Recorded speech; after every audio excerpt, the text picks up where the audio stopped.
time for the main events.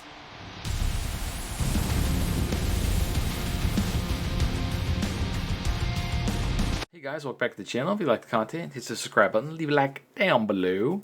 So we have the Metacritic score for WWE 2K26. It's a little all over the place. It's not that great, and a lot of the reviewers are all complaining about the same thing. So let's go see what the review is for WWE 2K26 and discuss. Alright, here we are over on Metacritic.com. Shout outs to them for having all this. And the game is currently sitting at a 77. It has 11 positive reviews, 2 mixed, and 1 negative so far.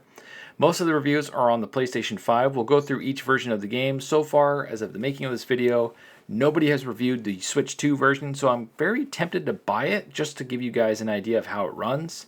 Plus, I would love to have the game on the go because we haven't had a portable wrestling game, I want to feel like, in over 2 or 3 decades. I think the last good wrestling game on a handheld would have to be back on the PSP, maybe the 3DS, but yeah, it's been a minute. Alright, so the highest review is from Daily Star, and they said they're giving you this a 95 out of 100, but if a few little bugs are ironed out, then this is close to a perfection as a wrestling game has ever been. So that's really high praise. We'll scroll down here to the 85. It says, without reinventing the formula, WWE 2K26 shows that the franchise has reached an exemplary level of maturity among sports games. The subtle gameplay improvements, the inclusion of new fight types, the exciting showcase starring CM Punk, and the good replayability of MyRise make this one of the most complete additions in the series. Cool. Let's scroll down here a little bit further. Screen Hub. While this game isn't as much of an upgrade as its predecessor was, it still offers plenty for players looking to live out their wrestling dreams. Alright, let's go down to this one that's WCCF Tech.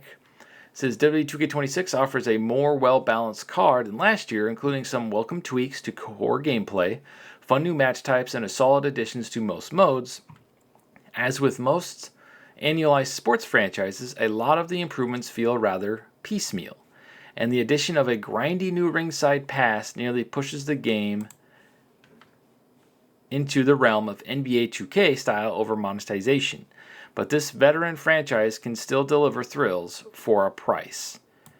So yes, they are getting hit down in the reviews because of how they decided to monetize it this year. I have a feeling that this is going to be the downfall of the franchise, or it might survive because the people that refuse to not buy it and buy into all of the microtransactions will keep this game going, this franchise going, despite itself. Anyway, XGN significantly improved gameplay and realistic, expansive fights. Tech Radar Gaming gave it a 70.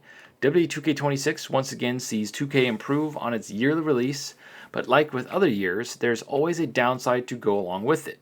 This year's MyRise feels undercooked, and the ringside pass locks paid DLC. This was my biggest complaint with all the news we have so far. It locks paid DLC behind progression that takes an age to move forward. It's still a top-of-the-line grappler, but frustrating choices hold it back.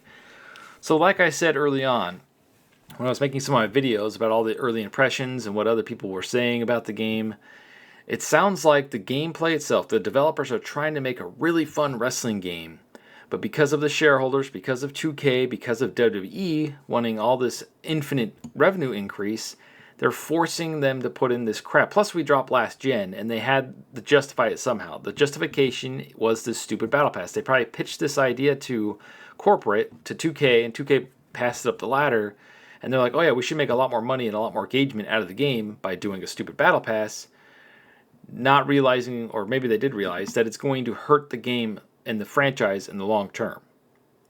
If you are a indie developer making a wrestling game, get it done in the next couple of years, because you have an opportunity to not necessarily steal all the fans, but you have a huge opportunity to make people move on from WWE2K franchise, at least for a little bit, until 2K rights the ship and stops and knocks this crap off with the stupid Battle Pass thing. Because I think the Battle Pass setup is ridiculous. We're getting less wrestlers. There's 4 per pack now instead of 5. Maybe the overall packs will be bigger. I don't know.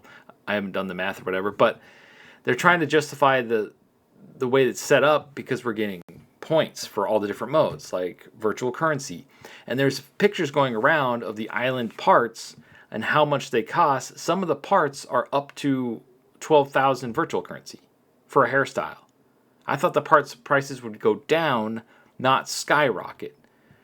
This game is going to monetize the living heck out of its player base. I don't want to say this is my last game because it's a wrestling channel. I gotta cover wrestling games. I'm going to try to cover other stuff throughout the year, but everything is telling me that if it's going to become a 2K or NBA 2K series, that the wrestling itself can still be fun, but they're going to just lock more and more of the game every year and force you to play it probably for the first 3-6 months to unlock everything, and then the cycle continues. And people will get burned out. I think they'll put up with it this year. I think the sales will be decent enough. But once next year comes out and they realize they have to start all over again, I think next year will be very telling for the franchise. Like 2K27 might be the lowest selling game in franchise history unless they really massively overhaul the visuals of the game. I think that's what they're going to have to focus on next year. Nothing else will change. It'll literally just be visuals because that visual increase is what the franchise is going to need to get anybody to touch the game next year. So just be warned. The franchise could be in peril after this Battle Pass situation. Plus, there's a lot of bugs in Create a Wrestler. And the pricing for the creation parts. Oy. Anyway, let's read this last review here from Dextro, or Dexter2, or however you say it. It's a weird name. It says, WWE 2K26 is like a star that is ready for a push. It's put in the work and has great foundation. The roster is pretty stellar. Okay. The game modes are all there, and so many systems are in place. Now it's just about bringing them all together and taking the next step. No more showcase. Yeah, see, they don't want the showcase. No more new match types. Focus on what you have and enhance it significantly. So yeah, this is what I think they're going to do next year. They're pretty much hit the nail on the head. They like it. It sounds like they don't like the game at all. They're tired of all the new stuff and forcing new things into it. Like for me personally, I could care less about showcase or my faction. I think the island should just be their focus for their monetization mode if they want to go that route and have an online-only mode. You don't need a card game, an island game, and then a freaking battle pass all together. Like, what else are they going to include next year? If you haven't noticed, I'm a little annoyed about the battle pass. I'm annoyed about all the issues that people are having with the Create a Wrestler. I'm not looking forward to trying to get my characters perfect. I was going to try to really make them look like I've wanted to make them look for a long time with adding in extra decals and images and stuff like that to actually add to their clothing. It sounds like the disappearing thing is still a problem with the logo placement. And last time it took them over a month to fix the face paint issues. I don't know if anybody's talked about the face paint issues that we had last year. And if we cannot customize the island parts this year, that'll be great for me because then I won't care about any of the island parts and they won't make a cent for me. Obviously, I'm not going to spend any money on microtransactions. I'm only just going to use the points that come with the game, and then that's probably it.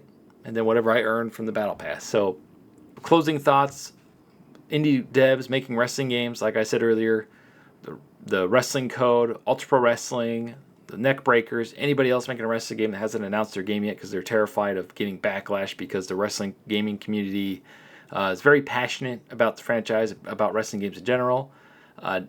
Try to get your game out in the next couple of years because now is the time to strike. Now is the time for wrestling games to have a resurgence. Heck, I would love for them to bring back AEW Fight Forever with a bunch of enhancements. It could be the same game, just add in a better Create a Wrestler, polish a few things, fix the countering system, fix the online, fix the story mode, and heck, just call it the AEW Fight Forever Turbo Championship Edition. Just pull a Street Fighter and do that. We need more wrestling games so that this shit doesn't happen anymore.